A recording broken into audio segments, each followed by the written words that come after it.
feel your max with Brooks Running and the all-new Ghost Max 2. They're the shoes you deserve, designed to streamline your stride and help protect your body. Treat yourself to feel-good landings on an ultra-high stack of super comfy nitrogen-infused cushion that takes the edge off every step, every day. The Brooks Ghost Max 2. You know, technically, they're a form of self-care. Brooks, let's run there. Head to brooksrunning.com to learn more. Fever, cough, congestion. When the symptoms keep coming, but you've got to keep going, you can rely on Mucinex Fast Max All-in-One. Just one dose of Mucinex Fast Max All-in-One relieves up to 9 cold and flu symptoms, helping you get on with your day. Need cold and flu relief? Get Mucinex Fast Max All-in-One and Done Relief. It's comeback season. Use as directed. Do you like the Daily Blast but want even more analysis of the biggest headlines from around the world? Do you want an ad-free listening experience so there's nothing between you and expert commentary every day? Consider becoming a member of the DSR Network, where you'll also gain access to exclusive content across all of the DSR Network podcasts. Listeners of the Daily Blast can get 30% off of a monthly or annual membership using code BLAST at the dsrnetwork.com/buy. That's code BLAST at the dsrnetwork.com/buy.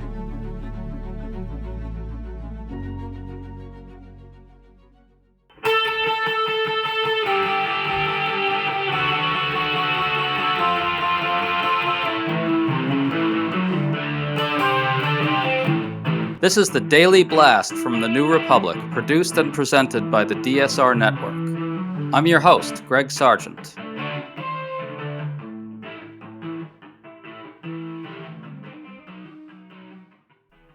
With 2 weeks to go until Election Day, the presidential race couldn't be closer. But if Kamala Harris is to win, how exactly would that happen?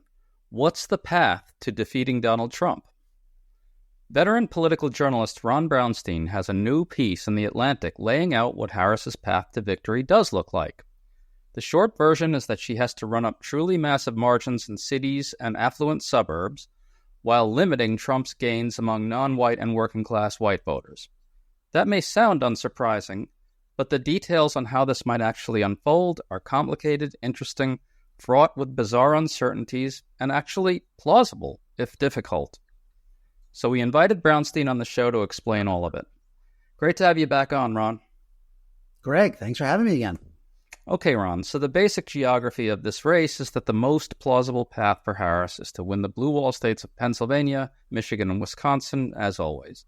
This requires piling up huge margins in places like Philadelphia, Pittsburgh, Milwaukee, Madison, and Detroit. But critically, you report that the Harris campaign actually believes they have room to grow in the suburbs around these places because suburbanites, women in particular, are really recoiling from Trump right now. Can you walk us through all these details? Trump won the 3 states by what? A little less than 80,000 votes, and then Biden won them by about 260,000 votes. And each time they were the pivot.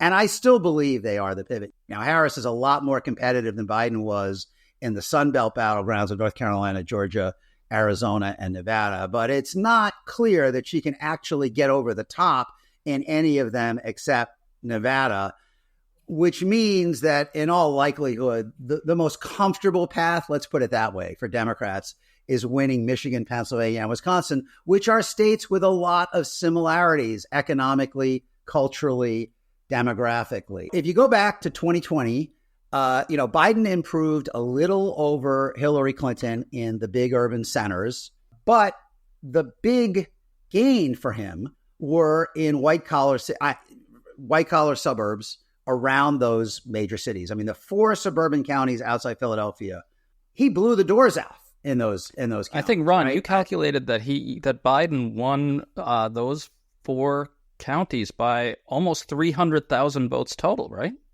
Yeah, like 115,000 votes more than even Clinton did. Same thing, Oakland County outside of Detroit. I mean, Oakland County is the white collar bookend to Macomb County, which is the blue collar suburb of Detroit that became famous in the 80s as the home of the Reagan Democrats. We at some points in the 90s used to talk about Oakland as the home of the Clinton Republicans. And it's moved further toward the Democrats. Biden won that by about twice as big a vote margin, as Hillary Clinton did. And then you have the so-called WOW counties, Waukesha, Ozaukee, and Washington outside of Milwaukee. Biden lost them by about 10,000 votes fewer than Clinton did and pushed up the margin in Dane County, which is Madison and its prosperous, very white-collar suburbs. So that was kind of how Biden won the states. Now, if you think about where we are in 2024, Trump is going to do very well in Trump country, right? I mean, he's running this time against a woman of color rather than the 80-year-old, Catholic white guy. And they have pounded her, I think, pretty effectively in October in a way that I'm not sure they fully responded to effectively as, a kind of their generic take off the shelf campaign against any Democrat. She's a cultural liberal extremist who won't keep you safe on crime and immigration. So it would not surprise me if in the smaller parts of, smaller communities across all three states, which are mostly populated by white voters without a college degree, that Trump increases his margins a little bit, at least a little bit over what he had last time. Then you've got the central cities, and that is a crucial battlefield because, we have all this conflicting polling information about whether Trump really is on track to improve with non-college, non-white voters, especially men, right? My sense after being in Detroit is that, a lot of those voters are feeling really economically squeezed by the last 4 years. And I would not be shocked if he did at least a little better, although probably not as well as a lot of these polls are suggesting. In those suburban areas around Philadelphia, Pittsburgh, Milwaukee, Madison, Detroit, there's room for Harris to grow. Where are we now and where do you think she can get to? And why is there room to grow?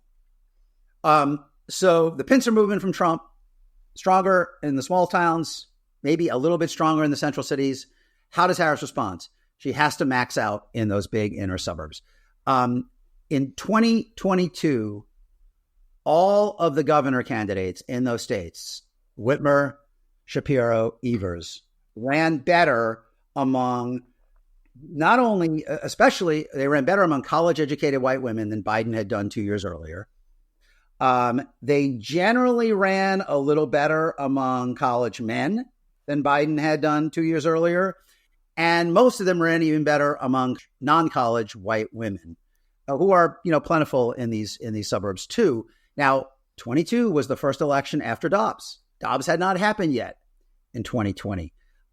Trump was not quite as openly xenophobic, racist, authoritarian, and vulgar as he has been in that period. So if you look at the precedent of 2022, I think the message at the governor's races in particular, I think the message it sends is that Biden 2020 is not the ceiling for Harris in these white collar suburbs that are very populous around the major cities, and that she has the opportunity to and may very well need to increase her vote in those places to offset what could be further consolidation of Trump country and at least some cracks in the armor or in the wall inside the central cities. Ron, let me bring something up here. I mean, those three candidates in 2022, we're talking here about Wisconsin Governor Tony Evers, Pennsylvania Governor Josh Shapiro, and Michigan Governor Gretchen Whitmer, were running against MAGA candidates, but now Trump himself is on the ballot, right? So the threat in the minds of these educated, affluent suburbanites is more acute, right? So is that part of the reason that you think that Harris can squeeze a little more out of these places than even those three? Well, I'm not sure she can squeeze more than those three, but she probably doesn't have to squeeze more than those three, right? I mean, don't forget, like even in these affluent places, there are blue collar white areas where Trump is probably going to turn out a higher share of the vote than we saw in 2022. But the general movement, in these places, I don't think has stopped. Just think about with Trump on the ballot, right? Right, with Trump on the ballot. I mean, even without Trump on the ballot. I mean, like from 18 to 22, if you look at things like Dane County and Oakland County, just take, two big iconic examples of this, Dane being Wisconsin and Oakland being Michigan. Tony Evers went from 75% of the vote in Dane in 18 to 79%. 79%. Amazing. In 22. I mean, Hillary Clinton, Biden was only 75, and I think Hillary was about 70. Hillary was 70 in Dane County. Biden was 75. Evers pushed it to 79. That state Supreme Court election last year, which was about abortion, Democrat, the liberal candidate, won 83. And, Dane is the only place in Milwaukee, in the state, that's really adding a significant number of people. Now, look, Democrats have all three of these states. I can't speak as authoritatively about North Carolina and Georgia, but I think it's true there too. But all three of these states, Michigan, Pennsylvania, Wisconsin, have a lot of what the progressive political strategist Mike Lux calls factory towns. It has, mid-sized cities like Eau Claire and Green Bay and Erie and Scranton and Flint and Saginaw. And many of those places vote majority Democrat, right? Harris cannot suffer real erosion there. But I've got to think that for her campaign, holding the line in those places will be a victory.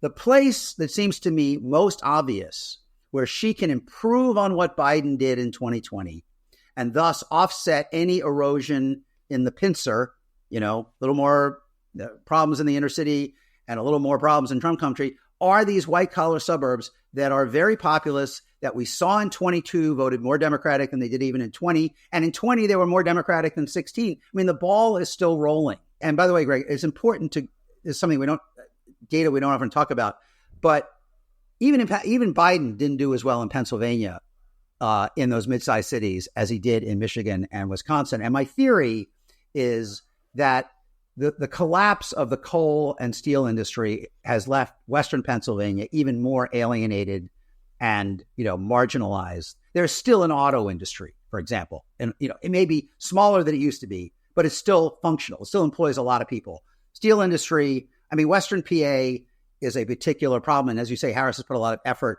in there. So of the three states, in many ways, as has been the case all year, PA looks the toughest. But this is an equation that can work for her in all three places. If she can hold down her losses in Trump country, hold down her losses, or maybe offset any margin decline with turnout increase in the big cities, and then further grow beyond even what Biden did in 20 in these big population adding white collar suburbs. Oh, it's such a clutch off-season pickup, Dave. I was worried we'd bring back the same team. I meant those blackout motorized shades. Blinds.com made it crazy affordable to replace our old blinds. Hard to install? No, it's easy. I installed these and then got some for my mom. She talked to a design consultant for free and scheduled a professional measure and install. Hall of Fame son. They're the #1 online retailer of custom window coverings in the world. Blinds.com is the GOAT. Shop Blinds.com right now and get up to 45% off select styles. Rules and restrictions may apply. This episode is brought to you by LifeLock. With Cybersecurity Awareness Month winding down, LifeLock wants to remind you to update your software. These updates will patch up security issues that identity thieves can exploit to gain access to your personal info. For comprehensive identity theft protection, there's LifeLock. LifeLock alerts you to more uses of your personal info and fixes issues that arise. Protect your identity today with a 30-day free trial at LifeLock.com/podcast. Well, Ron, you sometimes hear pundits argue that Harris should stop putting so much effort into attacking Trump as a threat to democracy and highlighting his authoritarianism, that the economy and healthcare will matter more to swing voters and so forth. But in your reporting, you're finding that this large reservoir of voters, right-leaning, moderates, independents, pretty affluent, suburban, they are absolutely gettable with messages about Trump's authoritarianism. They're deeply troubled and motivated by the anti-democratic threat Trump poses, right? Those voters are there. They're a big growth opportunity for Harris still, and they are the swing constituency now, or at least one of them, right? Would it be malpractice not to go after them in this way? Yeah, big is a strong word. In terms of like how many voters we're talking about on any front. But yes, I thought her appearances with Liz Cheney this week were a precision-guided missile aimed at exactly the voters she needs in exactly the places where they are most concentrated with exactly the message that will move them. I thought it could not have been more precisely targeted at what she can actually achieve. She has made progress on the economy, particularly on questions of, who fights for you. But in the end, the share of voters who think that they were better off under Trump's policies than Biden's policies before COVID is, I think, an insurmountable obstacle if the frame of the election is solely, who is going to deliver more for your bottom line. She's gotten more competitive on that, but if that's the question people are asking going, the last week and going into the ballot box, I don't think she can get there. But there's no reason for that to be the question, right? Trump every day shows you why that shouldn't be the question. There is a bit of a split screen effect here, right? I mean, Harris is making these major appeals to affluent suburbanites, Republican-leaning, educated women, and so forth, on the anti-democratic threat, on how disgusting Trump is and what a menace he is, and so forth. But an immense amount of resources is going into Democratic ads about the economy, touting her plans to reduce child care costs, healthcare costs, home buying costs, and so forth. I think actually much of the ad spending is going to that, according to some analyses I've seen. And that's aimed at these more working class voters, right? Both non-white and white. And so how do we make sense of these two tracks happening at the same time? Are all those ads just an effort to just kind of contain Trump's advantage while they win the election or try to win it on the anti-democratic stuff? Well, how do we think about this? No, I think you just think of it as different tracks aimed at different voters. I remember, in 2012, writing a story about how Obama was focusing on Romney as a plutocrat who closed the factory in town in the Rust Belt battlegrounds, which by then included Ohio, and running more on values in the Sun Belt battlegrounds. You have to be able to communicate to multiple audiences at the same time. And as we said, all votes are fungible. I think for Harris in the former blue wall states, I always put that former in there to distinguish what I'm talking about. She has to get into the mid 40s, I think, among the non-college white women, and she can grow then among the college white women, try to hold her own among the college white men. And then she could withstand some erosion among the blue collar white men and black men. Don't forget, the paradox is that these states look best for her because generally speaking, Harris, like Biden before her, is holding the 2020 levels of support more among whites than non-whites. And, college educated white women, Greg, are 3 to 4 times as big a share of the electorate across these 3 states as black men. So if she can increase, I hope my math isn't wrong here, if she can increase 5 or 6 points among college white women in these states, which don't forget Biden won, she could withstand losses of like 15 points, I think, among the black men, which is not going to happen. I may be a delusional optimist, Ron, but that seems doable to me, and it seems like some of the numbers are showing that. What am I missing? What we're missing is 2 things. One, the potential of a collapse among the non-college whites, which is kind of like what happened in 2016, even more than 2020, where so many Trump supporting non-college whites came out in these states. And, Dave Wasserman, my friend at the Cook Report, has documented that the non-voting pool in these states, leans more toward those blue collar whites. So the big risk is that Trump turns out more of them than anybody's expecting. Pollsters, and you've had pollsters on, are, going through exorbitant lengths to try to deal with that possibility. I know they're trying so hard to reach those voters, Ron.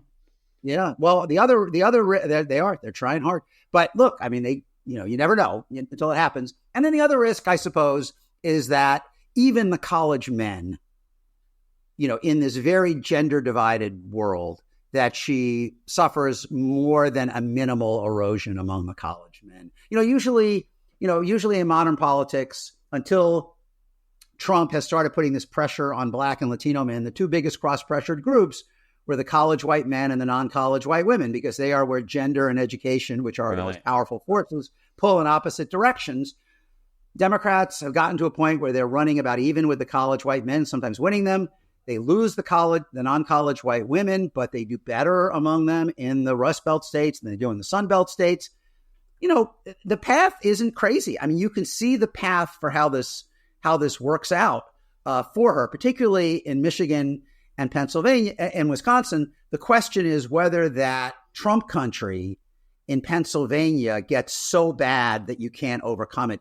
And, you and I have argued about this, and many people have argued about it, and what the other ramifications would have been. But I have felt since day one that on October 25th, she will have wished she picked Josh Shapiro. And I kind of still feel that way as October 25th is coming. Well, it certainly looks plausible. I do want to talk to you about abortion and men. You brought this up a second ago. James Carville said on this podcast that a sleeper constituency is college-educated white men who have been awakened to the threat that the rolling back of reproductive rights poses to their daughters and other female loved ones. And you found this as well.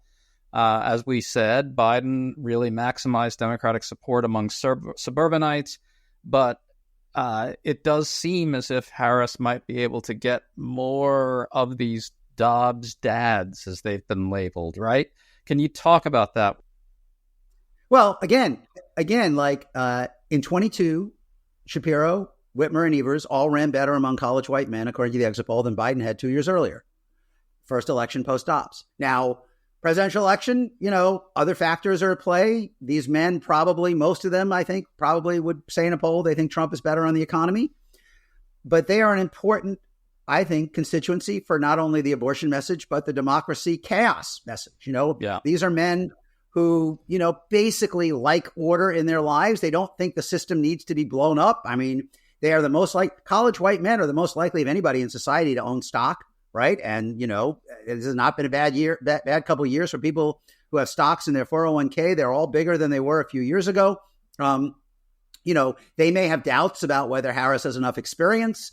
They may have doubts about, they may have disappointment over the inflation, but they're not hurting that much. Right. And they are presumably they have more leeway to vote on these other issues than some of the non-college white women. They're doing pretty damn well, let's face it.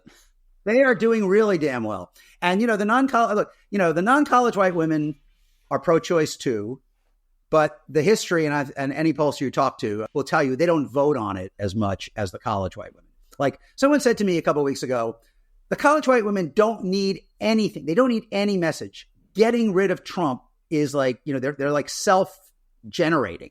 Now, I think there is, however, I agree with that to a point. I think that having Cheney out there explicitly saying to the Republican-leaning women in this cohort that it's okay, you can do this, plus nobody has to know, which is an interesting message. Oh, crucial. Absolutely crucial message. I think all that really matters. I mean, if I could turn around and ask you the question. If we think about the major demographic blocks in the electorate, black men, black women, Hispanic men, Hispanic women, college white men, college white women, non-college white men, non-college white women, where is Harris going to do better than Biden? Like there aren't that many of those groups that you would look at today and say she is going to improve on Biden. Now, she doesn't have to, in the sense that he won by 7 million votes and he won these 3 states by 260.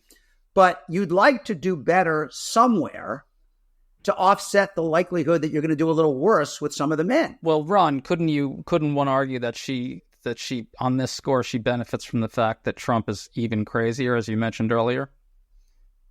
Yeah, but it's got to translate into something. Like, so if you think about you start with a 160,000 vote cushion roughly in Michigan, 80,000 in Pennsylvania, and 20 in Wisconsin. And then you start subtracting from that.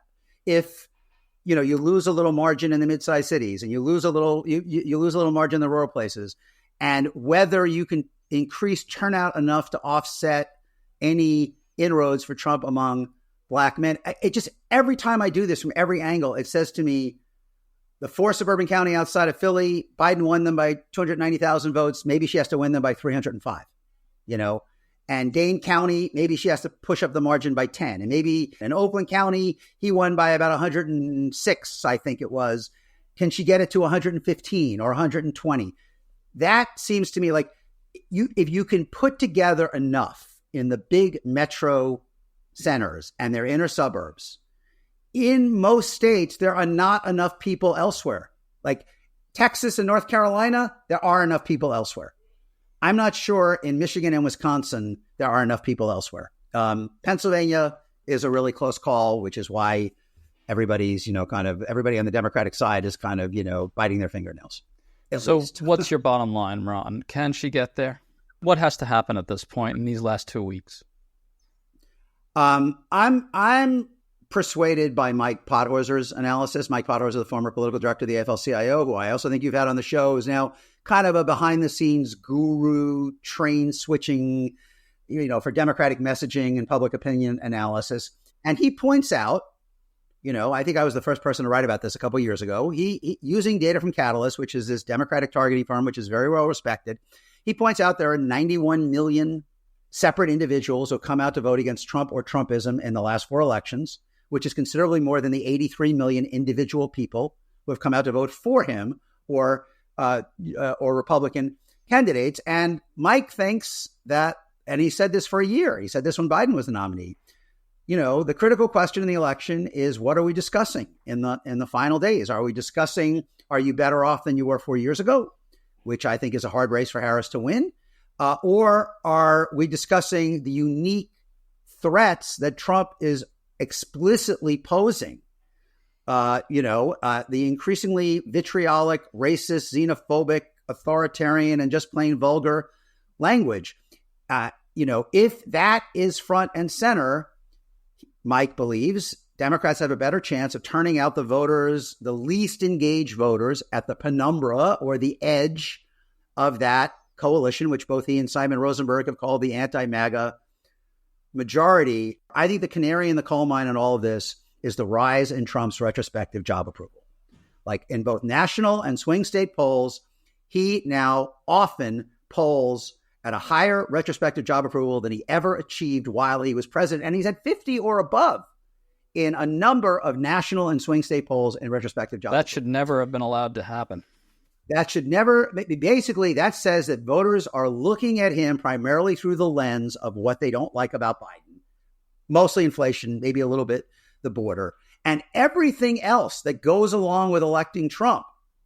All the things that caused his approval rating to never reach 50% when he was actually in office, all of that has somewhat faded for the electorate. And they chose not to really engage on that in early October. And look, they have to do a lot of things. Tell us, just to wrap this up, how does she get there in those 3 states? What's the best case and what's the worst case? The best case for Harris is that she increases turnout enough in the inner cities to offset any decline in margin. She holds down her losses in smaller places, Trump country, by improving at least somewhat among non-college white women. And then she blows the doors off in the big, populous, white-collar, racially diverse, pro-choice, pro-diversity inner suburbs. Plausible? Totally. Not guaranteed, but totally plausible. I mean, we saw it in 20, we saw it in 22, we saw a version of it even in 2018. I mean, unlike the Senate, in the Senate, Democrats can only win the Senate if they do things that they don't usually do, win in Montana or Ohio or Texas. Like winning Michigan, Pennsylvania, and Wisconsin is not some great reach for Democrats. In fact, they have usually won those states since 2016. The counter mobilization to Trump in all 3 of those states has been greater than his mobilization. It has tilted them slightly more Democratic. Now, that was before 4 years of inflation and, all the factors we're dealing with now. But the idea of assembling a metro inner suburb majority in those states is not like some science fiction assignment. It is just replicating what they have been able to do in most elections since Trump knocked them out of the blue wall in 2016. And it sure looks like that's what they're really, really determined to do this time. Ron Brownstein, thanks so much for coming on, man. Oh, great to be here. And here we go, 2 weeks. You've been listening to The Daily Blast with me, your host, Greg Sargent. The Daily Blast is a New Republic podcast and is produced by Riley Fessler on the DSR Network.